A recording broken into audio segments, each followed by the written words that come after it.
ஹாய்ங்க, நான் தான் உங்கள் மகிழா மாதவன் பேசுகிறேன். இன்றைக்கி முட்டை மசால் எப்படி பண்ணலான்னு பார்க்கலாம் வாங்க. இன்றைக்கி நான் வடைச்சட்டி வச்சு ஒரு 5 கரண்டி எண்ணெய் ஊற்றிக்கிறேங்க. இது நல்லா டேஸ்ட்டாக இருக்கும். நீங்களே எல்லோரும் ட்ரை பண்ணி பாருங்கள். ஒரு பச்சை மிளகா போட்டு 2 பெரிய வெங்காயம் நறுக்கி வச்சதையும் போட்டுக்கிறேங்க.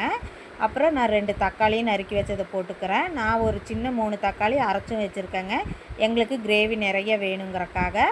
அப்புறம் நான் வந்து சின்ன வெங்காயம் அரைச்சி வச்சதில் ஒரு 3 டீஸ்பூன் போட்டுக்கிறேங்க. அதுக்கப்புறம் 1 டீஸ்பூன் இஞ்சி பூண்டு பேஸ்ட்டு போட்டுக்கிறேங்க. இது நல்லா இருக்குங்க, நீங்களும் ட்ரை பண்ணி பாருங்கள்.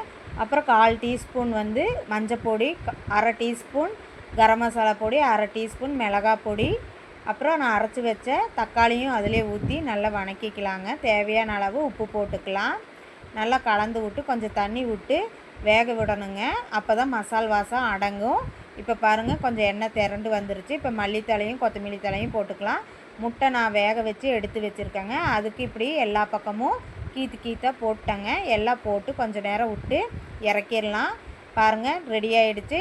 என்னோடய வீடியோ உங்களுக்கு பிடிச்சிருந்ததுன்னா சப்ஸ்கிரைப் பண்ணுங்கள், பெல் ஐக்கானை கிளிக் பண்ணுங்கள், லைக் பண்ணுங்கள், ஷேர் பண்ணுங்கள்.